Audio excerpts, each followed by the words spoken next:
Hi, how are you guys? I hope you guys are having a wonderful day. And I just want to share to you guys today about scars. You know, when when I was a kid, I grew up in the Philippines and I know nothing about rollerblades. So when I got here, my cousin introduced me to these new toy, rollerblades. So I put it on, I was trying on, and of course I want to be a hero. Zoom. I fell and I scraped my knee, and it was a huge wound that I can still remember, and it's still right here, and I can see it. And there's a story, Maybe you have your own story. Maybe you have some few scratches. Maybe you're a veteran and you have some battle scars. Maybe you even had a surgery. I know someone who had a heart surgery, and I can see her scar right here on her chest. And these are visible scars that people can see and they can ask you. But you know what? There are also scars that people don't want to talk about. There are scars that are not even scars, but they are forgotten wounds because they were never healed in the first place. These are the emotional scars. These are the psychological scars. Maybe you've been betrayed. Maybe you had bad relationship, from past relationship. Maybe your parents were divorced. Maybe even the things that people are afraid to talk about, like you went through abortion, you've been raped, you've been abused, neglect, or maybe you lost a loved ones. And we don't want to go back to this. You know why? Because it's traumatizing and it's too painful. But I want to share you a story, and it's in the Bible. And because it's Easter, I want to talk about it. The day when Jesus rose from the grave and he was trying to tell Thomas, one of his disciples, that was doubting him, and he showed his scars to him so that he would believe. But there was something amazing in that story that really gets me all the time, was that he's God.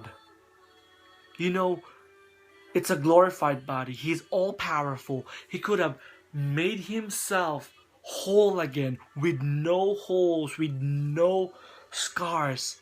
And yet he showed up with holes. You know what? He didn't show up to say, hey, you betrayed me. Hey, you did this. Hey, when I was on the cross, you guys weren't even there. You guys all abandoned me. No, he was just there to show that he is alive. So my question for you guys today is, what are your scars? Maybe your scars are there for a reason, because he is alive. Because you're alive. Like suicide. Maybe you've been through depression. Maybe you've been through a lot of things in your life and you don't want to talk about it. But I'm asking you and encouraging you that you're a living testimony, so people can believe and see that he is alive. I have my own emotional scar.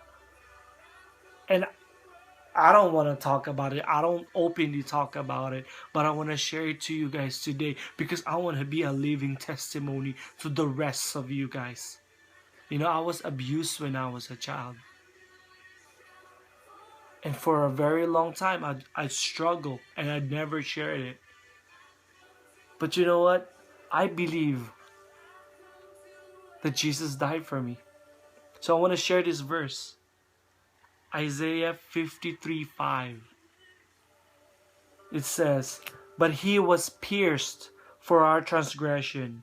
He was crushed for our iniquities.